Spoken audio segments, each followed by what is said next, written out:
I mean, and this is another thing, like in terms of his like dishonesty. I mean, he works in a bar, well, at this point, right, in 1999, because he has to, and because he feels that he hasn't been given what he deserves, right? There's nothing, if this is in fact what you feel about yourself, that you deserve much more than working at a bar, you will, there's nothing that will preclude you, therefore, from thinking that you're better than other people if if that's the kind of thing that you entertain, right? If you entertain those kinds of thoughts, right? And this is very obvious to like tease out logically, just like if you think about it for 5 seconds. And the fact that he thinks that he's so smart that he could like trick the viewer into not understanding that this is in fact what he's thinking, like it's just very odd, right?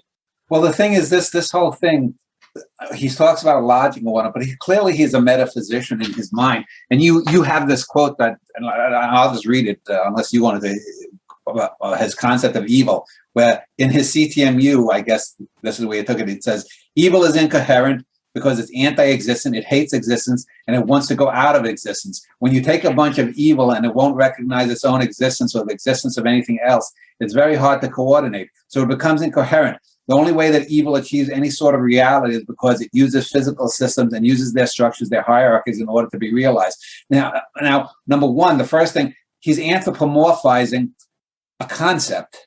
Yeah. I mean, as if it's a bona fide, as if it's like the SARS-CoV-2 virus out there causing COVID or something.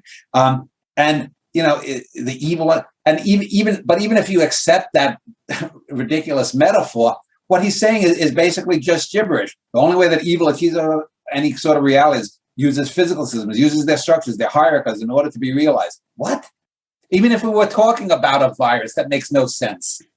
And well, first of all, like in any kind of discussion of evil, I don't even think that this is like, this is not in the CTMU. Like I actually searched through every single document that he's published. And I couldn't find this code anywhere. So like he just sort of says this like in an interview. He doesn't explain. He does not even condescend to explain whether or not the concept of evil is legitimate. I mean, like a lot of philosophers, don't even necessarily believe in evil.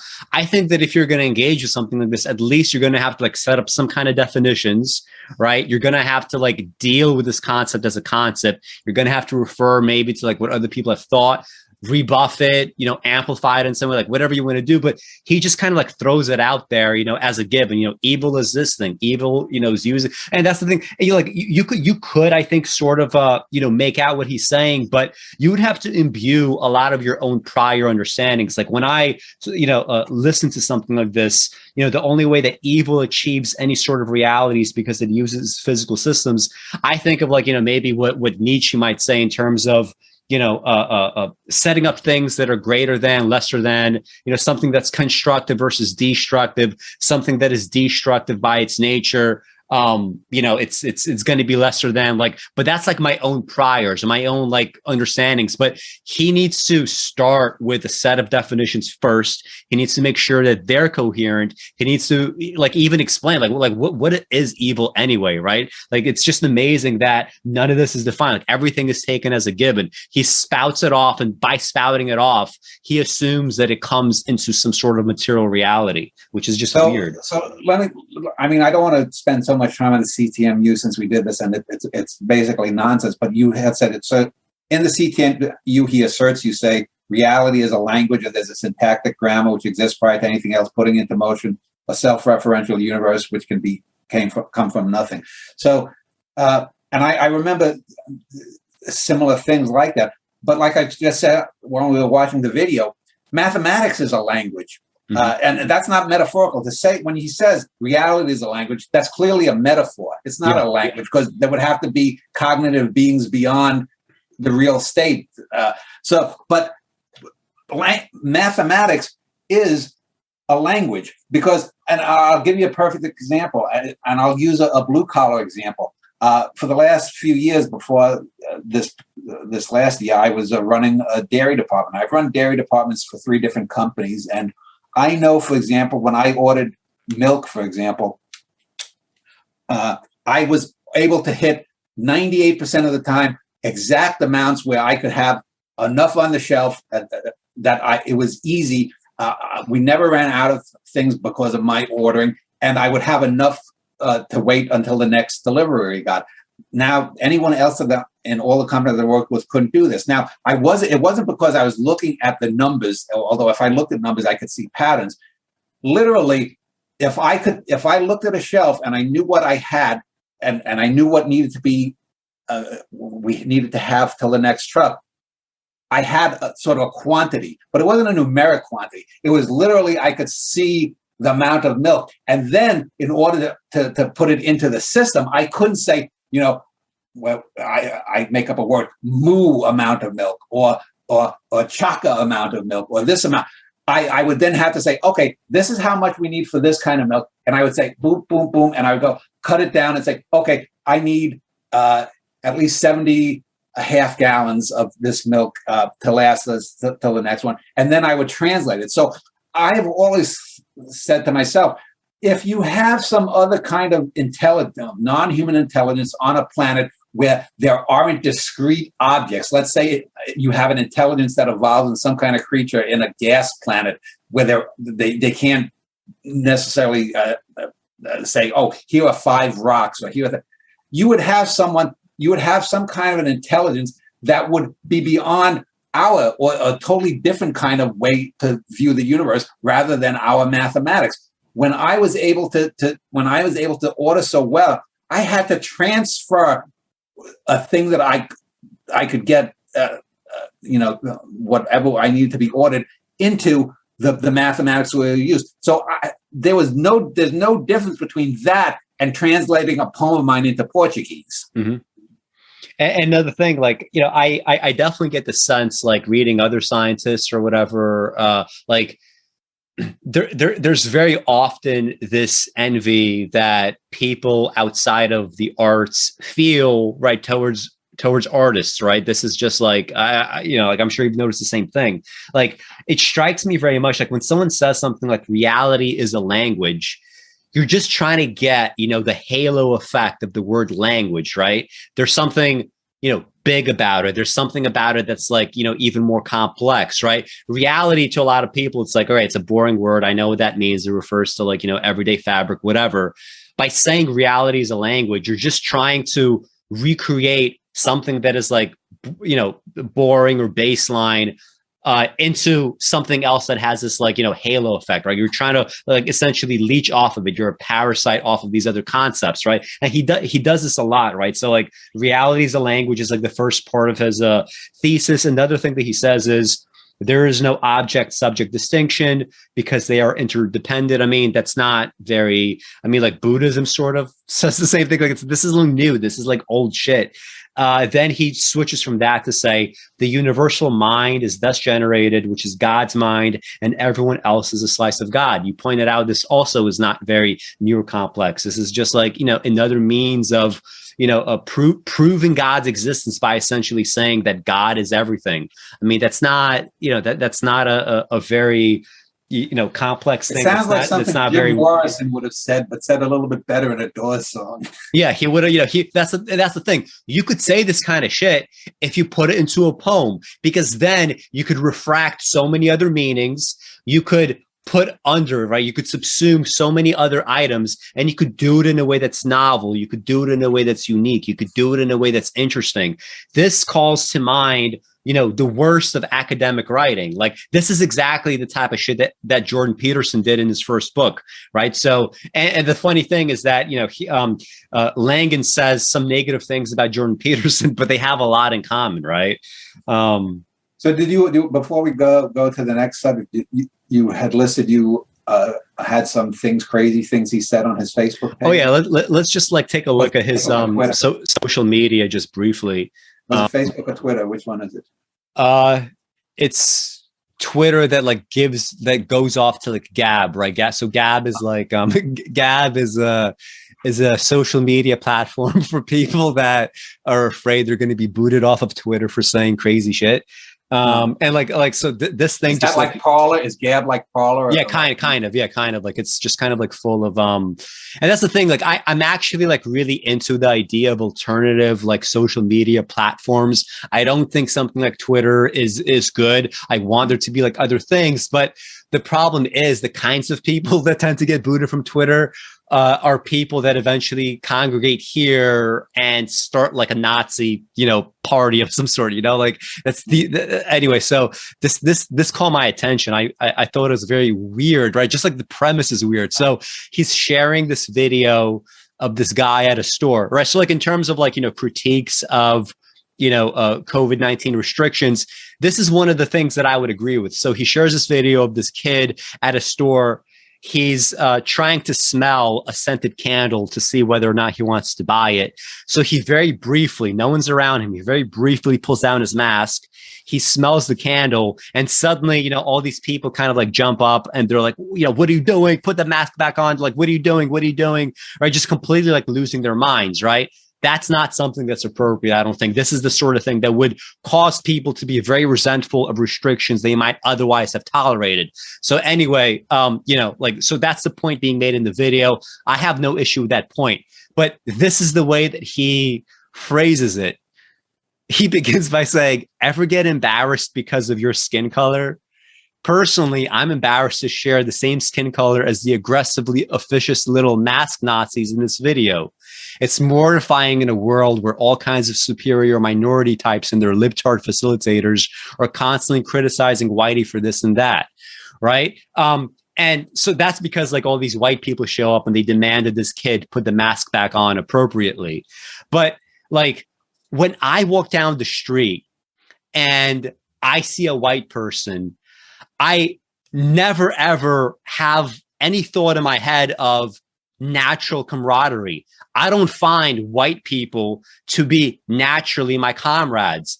I know that the baseline person of any race is going to have very different value system from me, very different thoughts in their heads, very different things that they want to do, very different programs that they want to sign on for, right? Very different, like just viewpoints about the world. But he sees a white person doing something that he doesn't like. And this kind of gets into this kind of like more, race science stuff that he's gotten into in his later years. He sees a white person doing something that he doesn't like. And to him, this is like now a cause for shame. Like that is not normal. Like I don't care like about all those other stuff, CTMU, like just by judging this kind of post, this is not a normal, emotionally stable response, right? Like it's just so weird. Yeah, I see on the right side the Neil Young, Joe Rogan thing. I was looking at that earlier this morning. I was laughing my ass over that one, that Spotify prefers to have Joe Rogan. Not that I'm a great Neil Young fan, but I mean, here is the perfect example of capitalism supporting this kind of stupidity. Joe Rogan, Mr. Ivermectin. Yeah. But he brings in money because you have all the troglodytes that are going to want to listen to it. And I wonder if Chris Langan ever has been on Rogan. I don't know. But no, he hasn't been, but he could definitely, I think eventually he'll go on. I mean, I think Rogan would go for something like that. And here's more kind of like, like COVID-19, like anti-vax shit, right? Like, he's claiming that, if you get the vaccine, you might be putting prions that eventually get into your brain. Like, like how like, mad cow disease creates those prions that anyway, it's like crazy shit like this. And just like, just like baseline. So like baseline. So this is his Twitter, right? This is what he considers to be good writing. So here you have like it looks like that's from Morris. It looks like that's from that Morris video, the thing, the little. Oh yeah, could be. Yeah, exactly. 20-some years ago. Yeah, that's from the Morris video. Yeah, so like he thinks this is an example of good writing. So first of all, the images of like a sword, right? This like really like going back to like old like Western civilization type stuff. And the quote is, "It's time to sell that cloak, buy a sword, learn how to use it, and develop the clarity to know when you have no other choice but to do so. Cooperate with evil, and you can forget about heaven." right? And he has like, he puts his name right under the quote because he doesn't want it stolen. Yeah, well, I mean, it's like this is George R. Martin level thinking that on that Game of Thrones kind of level thing. That is, I mean, this is shows how just lowest common denominator he actually is. I mean, come on. I mean, God. Like there's this other quote about Nazi Germany. Nazi Germany was an evil reaction to an other pre-existing kind of evil. Unfortunately, while Nazi Germany has disappeared, the coherent evil that inspired it has not. And this is a large part of our current problem. And I was trying. He's not talking about. Clearly, he's talking about communism or socialism. Yeah. And I mean, come on. I mean, it's like the reason the Nazis came to power originally when they were National Socialists. They were socialists before Hitler and his bunch took over that party. They were National Socialists. They were for everything that socialists stood for, and they were against the corporations in Germany. It's only when Hitler took over the party with his minions that they had Kristallnacht and they had the gay purge or whatever night that was called, and all that. I mean. Wait, just read the responses on the right of his acolytes. I was thinking exactly about this today, actually. Let me see who liked this. Was it Chris Langan?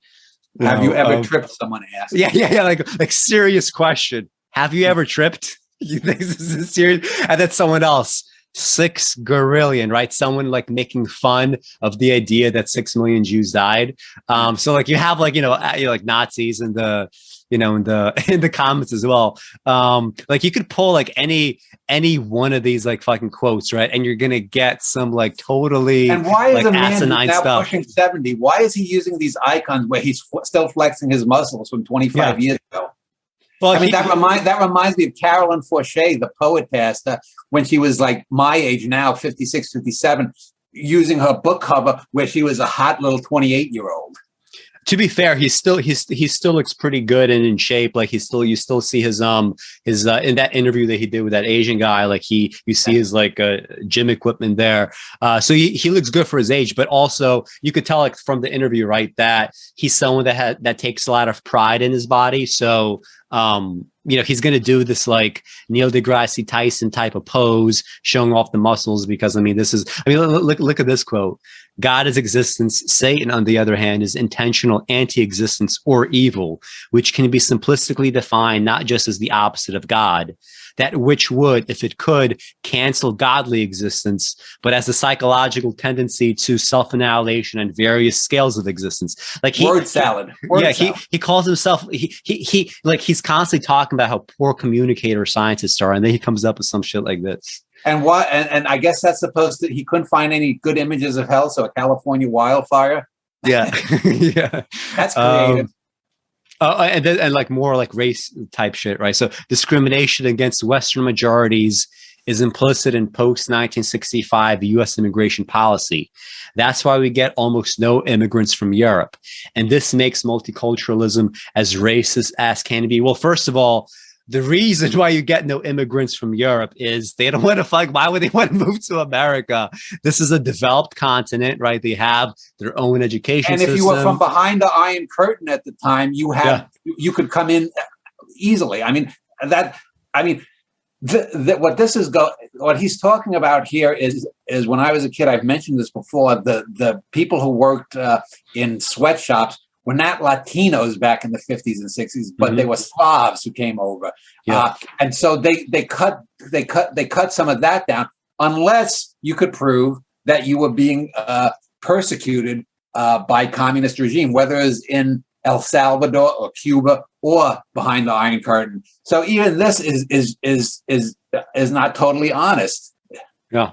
And also this kind of, touches on his other claims about population control, right? He does want to see a depopulation, right? I mean, why would you bring in more immigrants that essentially don't want to have kids, right? If you have a growth mindset, let's say, right, in the economy, right? This is one of the problems in places like Europe, right? They're not they're very limited in their growth, and this is reflected in the stock market. It's reflected in other things. But anyway, it's like you look at the social media and you think like, this is a guy that was called in various outlets in the 90s, like, the smartest man in America, right? It just shows you how limited and limiting IQ is. Like, any IQ fetishist, like, this is the apex kind of that he wants to see, right? This is the top of the hierarchical society that he wants to establish, where he gets to call all the shots. And we see just kind of like baseline, like when he's not like sort of presenting things for, a 1990s audience where he has to like dress up and, be in front of a TV screen, where he just has like random little like social media thoughts to like fart out on Twitter. It's just this like random assortment of just total nonsense, right? I just saw this hashtag says self-simulation. I actually misread it as self-stimulation. I was like that's not this whole thing is he's like, I guess he's got his own circle jerk with it, he, himself, me, myself, and I, and then with his little acolytes. But